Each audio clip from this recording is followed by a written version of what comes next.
I present to you for induction into the Sports Hall of Fame the late Francis Doc Malinoski, who will be represented this evening by his daughter, Julie Vandemar. I never called him Coach. I got to call him Dad. And I'd like to tell you a few things that made him into the man that he was. Doc grew up in a small town during the years of the Great Depression. His father was a blacksmith, a talented musician and athlete like his son. But he was also a hard man who liked his drink. They were poor, but so was almost everyone else at that time. Doc was a scrappy kid. Those were his words. He delivered milk before school and newspapers after. His favorite childhood memories were about the neighborhood baseball games that he organized and played in.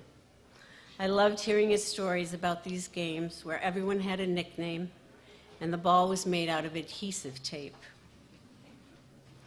In high school, Doc was the basketball player everyone in town came to watch. The 6'3", 160-pound athlete who brought hometown pride to that rural community. Sports gave him an identity, and the team provided a supportive family for him. Like many boys at that time, Doc enlisted at the age of 17 and went off to war. Between the beaches of Normandy and the occupation of Japan, Doc organized basketball tournaments on board ship.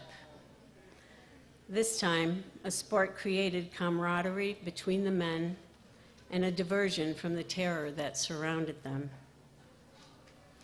When the war was over, a lost and shaken 19-year-old kid returned home with no idea who he was or what he wanted to be.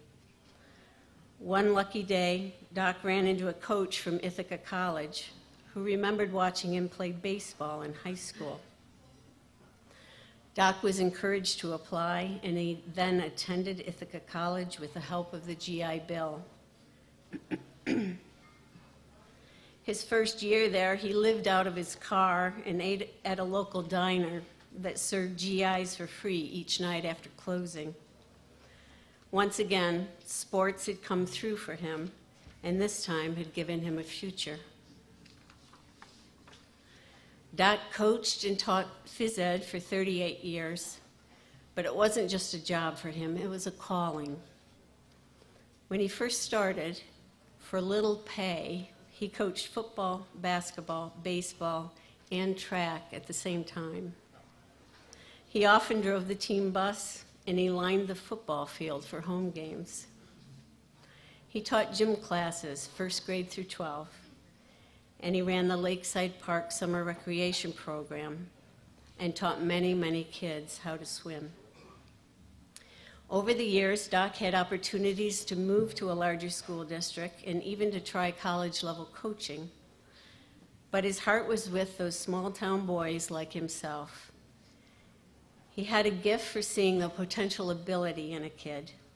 And it didn't matter if you were 5'6" or 6'5", 130 pounds or 250, you just had to have heart to get on the team. Make no mistake here, Doc had a reputation for being tough. He didn't back away from controversy. He demanded discipline and dedication to the team. He had no tolerance for big egos, and whining was not allowed. But he could be encouraging and supportive, and a whole lot of fun. He always rooted for the underdog, and he had a soft spot for the kids who needed the love and support of a team or a pat on the back from the coach. I'd like to thank the former athletes and friends who have come here tonight to honor my dad. Some of you have come from very far away. You gave him so many memories that he loved to share, and I hope he told you how much he loved you.